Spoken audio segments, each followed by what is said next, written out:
बोरसद सत्याग्रह वर्ष 1923 ईस्वी के अंत और वर्ष 1924 ईस्वी के प्रारंभ अर्थात 8 जनवरी 1924 ईस्वी तक वल्लभ भाई के नेतृत्व में सफलता के द्वार चूमने तक चला। वह सत्याग्रह खेड़ा जनपद के बोरसद तालुका के 100 से भी अधिक गांवों की समस्या से जुड़ा था। बोरसद तालुके के लोग क्षेत्र के 2 डाकुओं बाबर देवा जो तालुके के गोरेल गांव का निवासी था और परिस्थितियों की मार से विवशतावश बागी बना था, और आलिया जो अली मियां के नाम से जाना जाता था और बाबर देवा की टोली से ही था, लेकिन साम्राज्यवादी पुलिस ने उसे उससे अलग कर और सरकारी संरक्षण देकर अपने पक्ष में कर लिया था, के अत्याचारों से त्रस्त थे।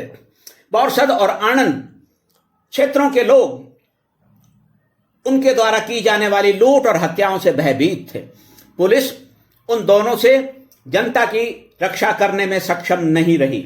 वह डाकुओं के सामने पूर्णतः विवश हो गई।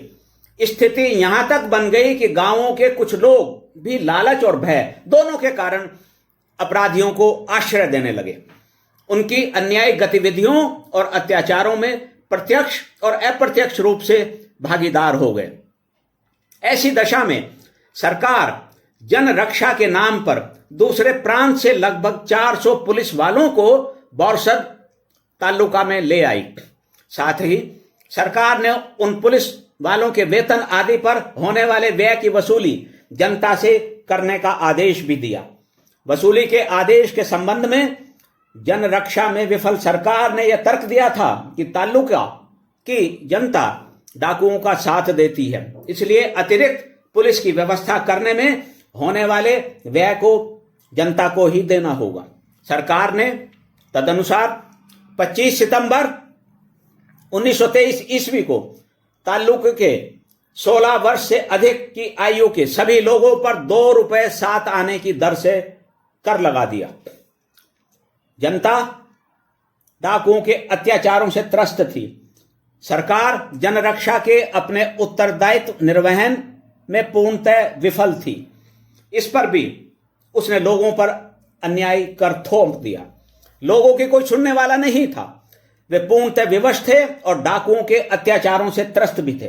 अंततः वल्लभ भाई पटेल ने सरकार की अन्यायी वसूली, जिसे मुंडकर कहा गया, के साथ ही डाकुओं से जनरक्षा की सुनिश्चितता के उद्देश्य से बोरसद में सत्याग्रह किया।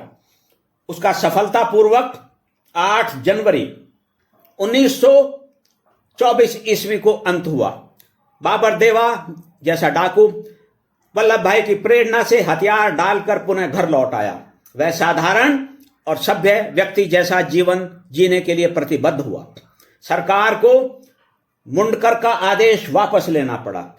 वल्लभ भाई के अति कुशल नेतृत्व और निर्देशन में 2 मोर्चों पर लड़ी गई वह लड़ाई अभूतपूर्व थी। नागपुर झंडा सत्याग्रह की ही भांति बोरसद संघर्ष में भी युवा व महिला वर्ग की भूमिका देखते ही बनती थी। वर्तमान पीढ़ी को जानना चाहिए कि बोरसद सत्याग्रह में 24 वर्षीय भक्तिबा देसाई स्वयं संघर्षरत महिलाओं और पुरुषों की एक छावनी का नेतृत्व कर रही थी। उनकी पुत्री मणिबेन स्वयं उसमें सम्मिलित थी। वल्लभ भाई के आह्वान पर महिलाएं विशेष रूप से बोरसद सत्याग्रह में जिस प्रकार संघर्ष में पुरुषों के साथ खड़ी रहीं, वह वास्तव में आज भी प्रेरणामय प्रसंग है। महिलाओं ने पुरुषों का मनोबल बनाए रखने और अन्याय के विरुद्ध संघर्षरत रहने के लिए उन्हें निरंतर प्रेरित किया। स्वयं महिलाएं सक्रिय रूप में सत्याग्रह में सम्मिलित रहीं।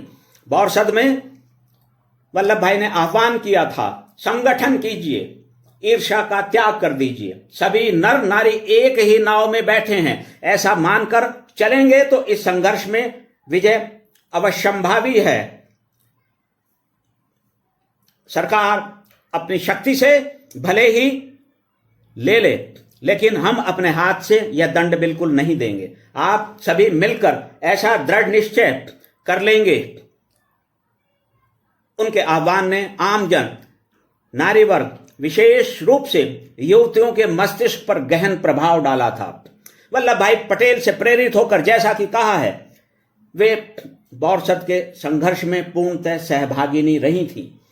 बोरसद सत्याग्रह की विजय के उपलक्ष्य में 12 जनवरी 1924 ईस्वी को बोरसद में ही आयोजित जनसभा में वल्लभ भाई ने समाज सुधार, ग्रामीण व्यवस्था और भय मुक्त वातावरण के निर्माण को केंद्र में रखकर जो उद्गार प्रकट किए थे, जिसके लिए उनकी महिला वर्ग से, पुरुषों से भी कहीं अधिक अपेक्षा रही थी, आज भी प्रासंगिक हैं। वे आज भी विचारणीय और एक बड़ी सीमा तक अनुकरणीय हैं। वल्लभ भाई ने कहा था, गांव जाति के प्रबंधन का दुरुपयोग नहीं अपितु सदुपयोग होना चाहिए। जिनमें हमारी दुर्बलता है वे हमारे अपने सौजन्य और सौहार्द से सुधरेंगे। पहले अपने आप को अच्छा करके ही हम दूसरों को अच्छा बना सकते हैं। हम अच्छे नहीं बनेंगे, न्यायी नहीं बनेंगे, प्रेम और अभय में नहीं रहेंगे तो हमारी इन दुर्बलताओं का लाभ अन्य उठाएंगे।